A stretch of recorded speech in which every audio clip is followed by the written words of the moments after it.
Is there anything that we didn't get into last time that you think that you want to cover tonight?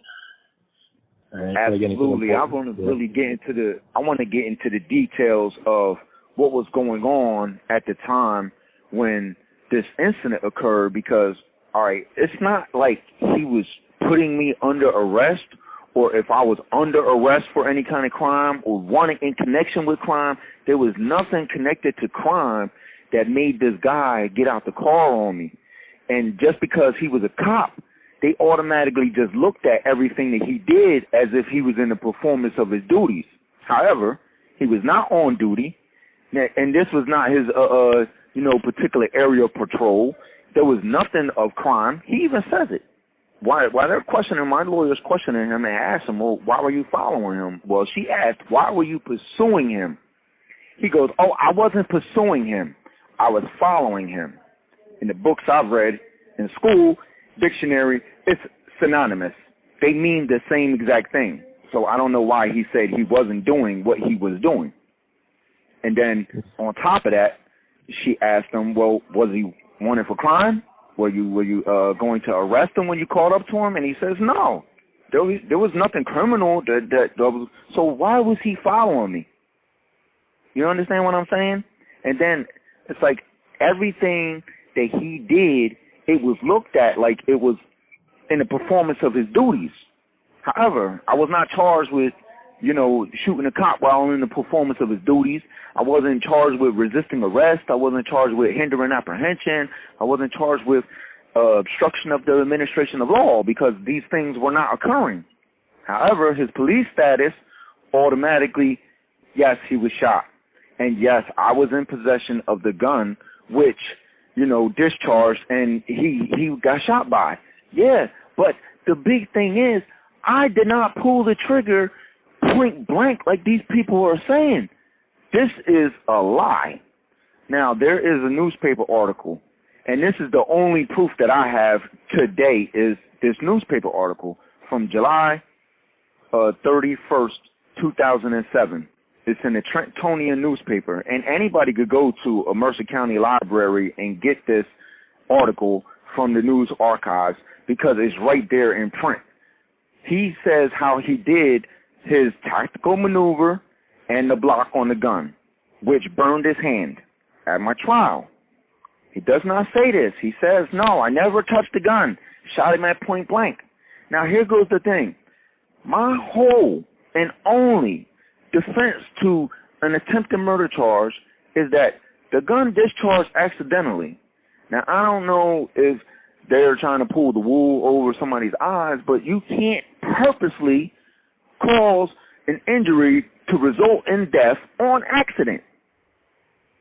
It's like two things that don't go together, oil and water. No matter how vigorously you shake them up, they don't mix. And at my trial, the thing was, I couldn't just jump up and say, liar, liar, because, that would make me look like I'm just being, You have 60 seconds remaining. And on top of that, you just can't call a person a liar without the proof in front of you. Just kind of have my hands tied behind my back. Let me call back, though, Mike. Okay, call me right back, yeah. All right. So he denies it at my trial, but he told people in the newspaper and everything that's exactly what he did in 2007. My trial wasn't until 2012. It was just like 4 years later. So he obviously was told what to say at my trial because, for a person to, while they're being lauded as a police officer in the performance of his duties, given the Purple Heart, the Medal of Valor, which is the highest achievements of a sheriff's officer, you know what I'm saying? He not only admitted to doing the block on a gun, he actually tells people how he got burned on his hand. But at my trial, he doesn't come forth and show his hand. He shows a little scar on his wrist and tries to, make his injuries look like they weren't that serious for his hand, and then he tries to make it seem like he never, ever touched my gun. and this is where I'm standing at now. I have this evidence that proves that he lied about never touching a gun, but the courts are not accepting anything that I filed. When they're accepting it, this is what they're doing. They're telling me that my motion is not what it's not. If that makes any sense to you, I have new evidence that must be put on a motion for a new trial based on the newly discovered evidence. And this is what I did. I filed it underneath the New Jersey Court Rules 320, which states that if I have newly discovered evidence, I could present that to the court, and the court will, have an evidentiary hearing, and then they'll make the determination based on what's conducted at the evidentiary hearing. However, the court is taking it upon themselves to convert my motion into something that is not, and then telling me that my motion isn't what it's not. It's like excusable neglect, because they could get around it. All they have to say is, oh, clerical error, but they've been doing this to me since 2020. This is 3 years later. I've sent all of my stuff to the highest people in the state, which is the Attorney General. They got a CRU unit, which is Conviction Review Unit. They're not doing anything. They sent my paperwork to the prosecutor's office, and that's how I got the determination from the judge telling me that my motion is not what it's not. And then after that, I've filed several motions for review, asking them to review their final decision. I've gotten no answer. I've even contacted the head of the Supreme Court for the state of New Jersey. I've gotten no answer, and I'm kind of stuck. I've talking to my attorney that represented me at my trial, and she's telling me I need to pay her $25,000 because she's saying that she's not my lawyer anymore. I'm baffled. I'm like, yo, did she sell me up the river? Because I don't understand this. I'm pretty much under the assumption that if I have newly discovered evidence that proves everything that we were saying, my lawyer and I, at the trial, then she has to represent that, because she didn't legitimately represent it at the trial. I'm lost. Like, I don't have any money. I had money before all of this. They're giving all my money to this guy. He sued me. He sued me in court and won a $5.9 million judgment against me. They give all my money to him. He's running around out there living a good life and, based on a lie. This is a police state. Anything that happens to police in this state is like, it's the worst of the worst. You don't need to kill anybody. I didn't even kill anybody, and I'm doing more time in here than murderers. You got murderers in here that killed 3 and 4 people, and they're going home way before me. And I'm just baffled. I'm just sitting here, what the hell? It's crazy. They say all these innocence projects, they say that they're here for justice and innocence. I don't know why they use the word innocence, because I don't even know what that means. I don't know if it means the same thing to them as it means to the average person, but I'm pretty sure innocence means not guilty. So how can I, receive any help if the people that are in the positions to help me keep sending me unfortunately letters? The last one I just got from the Innocence Project in Rutgers, Camden, New Jersey, from the college campus, they told me that they couldn't take my case for review at this time. What does time have to do with justice? And what time do I give them my stuff for review? I don't understand, because they didn't give me any legitimate or legal reason or any burden or, there's no caseload. There's nothing, no excuse. It's just at this time, we're not going to take the case. And it's like 2 sentences on the paper, and literally that's all it says is, at this time, we're not going to take your case for review. No, your claims are without merit. No, we don't see what you're talking about. Nothing. Because it's clear as day. It's clear as day. He's a cop. He lied. It's election time. Do you really think that they're going to take my case and present it to the Attorney General?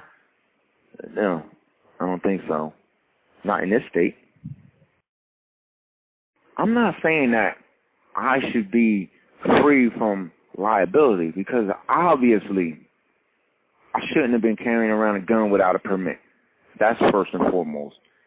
Secondly, it was kind of excessive. And even if it was unreasonable, I mean, I honestly believed that if I hit him in the head, he would stop following me. No, it provoked him.